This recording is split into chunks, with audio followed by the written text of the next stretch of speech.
Welcome. In this video, we're going to explore one of the most profound questions in bioethics. How should we die? And specifically, what does the Confucian tradition have to say about dying with dignity? Over the next 12 minutes, you'll get a roadmap for the two articles you're about to read. Death with Dignity from the Confucian Perspective, Jianhui Li and Yaming Li from 2017, and East Asian Attitudes Toward Death, a search for the ways to help East Asian elderly dying in contemporary America, by Suk K. Lee from 2009.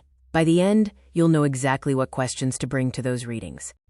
Let's start with a problem. Modern medicine is extraordinarily good at keeping people alive, but that same power has created a crisis of dying. People live longer, but many die in intensive care units, attached to machines, in pain, often without being asked what they actually want. About 50% of Americans still die in hospitals, even though most say they want to die at home. So the real question isn't just how to extend life. It's how to die well, and different cultures have very different answers. Before we get into ethics, let's ground ourselves. Confucianism is a philosophical tradition founded by Confucius around 500 BCE in China. For over 2,000 years, it has shaped the moral life of China, Korea, Japan, and Vietnam. It's not primarily a religion. There's no God, no afterlife doctrine. Instead, it's a systematic account of how human beings should relate to each other, cultivate moral character, and live meaningfully. At its heart is one idea. Human beings are fundamentally defined by their relationships with others.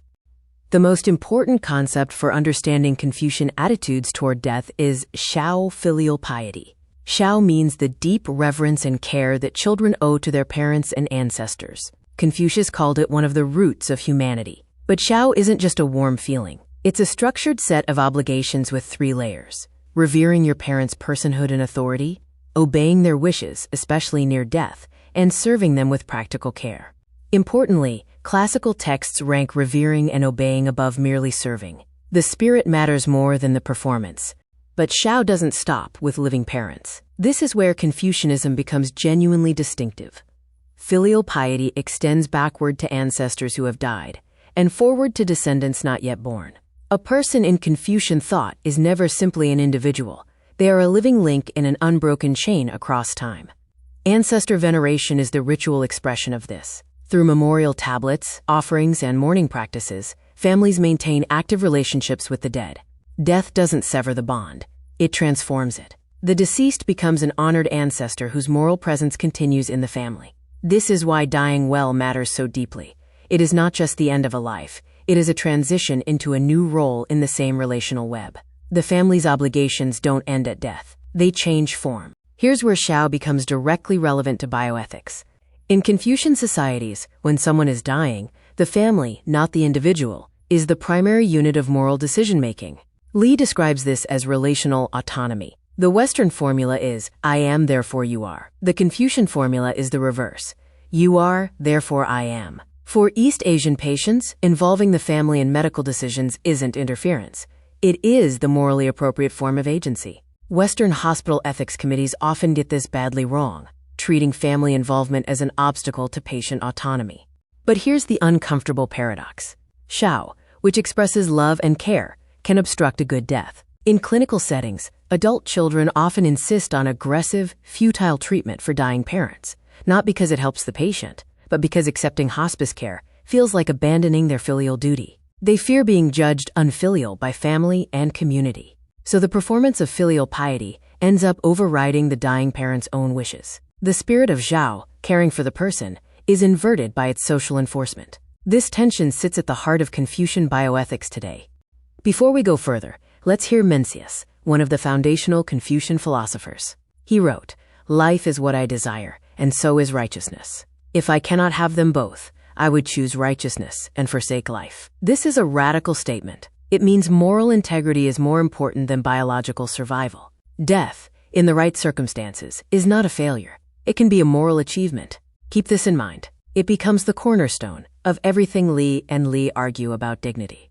Now let's turn to the heart of Li and Li's article, their account of human dignity. They argue that Confucianism has 2 distinct kinds of dignity. The first is universal dignity, the inherent moral worth that every human being has simply by being human. This cannot be lost. The second is personal dignity, the dignity you earn by developing your moral potential through your choices, relationships, and how you've lived. This one can be cultivated, and it can be lost.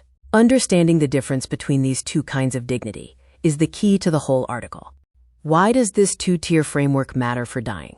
Because when Li and Li say death with dignity, they mean personal dignity, not universal dignity. Universal dignity means others must treat you with basic respect, regardless of your condition. Personal dignity is about your own moral identity, whether your dying reflects who you have been and what you have valued. This distinction cuts through enormous confusion in Western bioethics debates. When people argue whether euthanasia violates or preserves dignity, they are often talking about different kinds of dignity without realizing it.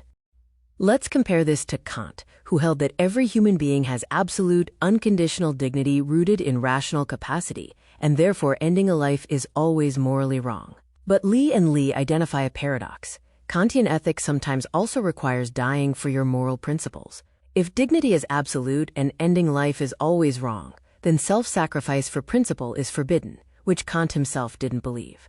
His system contradicts itself. Confucianism avoids this paradox by explicitly ranking personal dignity above biological life.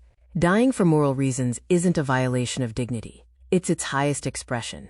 Li and Li analyze 4 key tensions in death with dignity debates. The first is biological life. Is sustaining life always required by dignity? In Western debates, both sides invoke dignity. One to defend life at all costs, the other to argue for the right to die. Confucianism takes a distinct position. Natural death should be accepted calmly, as reverence for what Confucius called the mandate of heaven, the laws of nature. Artificially prolonging dying is not dignified. And in specific circumstances, when living requires moral degradation, ending one's life is not only permitted, but praiseworthy. The second tension is suffering. Confucianism gives a carefully limited answer. Only extreme physical suffering that prevents all moral cultivation may justify death, not mental suffering. This is a sharp distinction. Cultivating mental resilience, staying calm in adversity, is itself a core moral achievement. To choose death because of psychological pain is, in Confucian terms, a moral failure. The historian Sima Qian illustrates this. He chose castration, a profound humiliation, rather than die, to complete his great history of China. His endurance is celebrated as moral heroism. The standard is demanding, even heroic.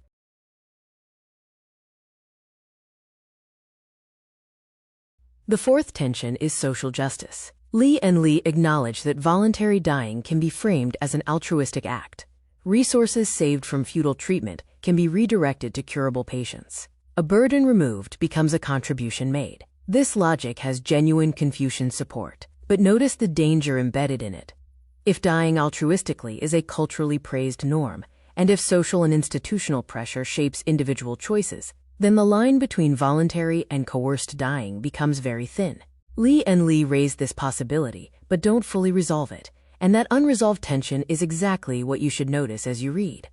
Now let's turn to Li's 2009 article, which takes a clinical angle. Li asks, what happens when East Asian elderly patients die in American hospitals? His answer is, often, badly. Ethics committees trained in Western bioethics principles treat family involvement as interference. Dying East Asian immigrants experience what Li calls religio-cultural distress, not just physical suffering, but the deep disorientation of dying in a cultural context that doesn't recognize how they understand themselves, their family, and what a good death means. They often wish to die in their homeland. Many die in pain unnecessarily. Li proposes 3 pearls of Confucian wisdom for Western clinicians. First, relational autonomy. Involve the whole family from the start, not as an obstacle, but as the primary unit of moral agency. Second, creative self-transformation. East Asian patients who appear stoic or meditative in facing death are not in denial. They may be experiencing Confucian acceptance of heaven's mandate, the culmination of a lifetime of moral cultivation. Read this as spiritual strength, not emotional shutdown. Third, Confucian religiosity.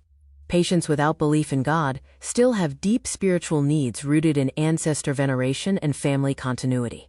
Ritual matters deeply.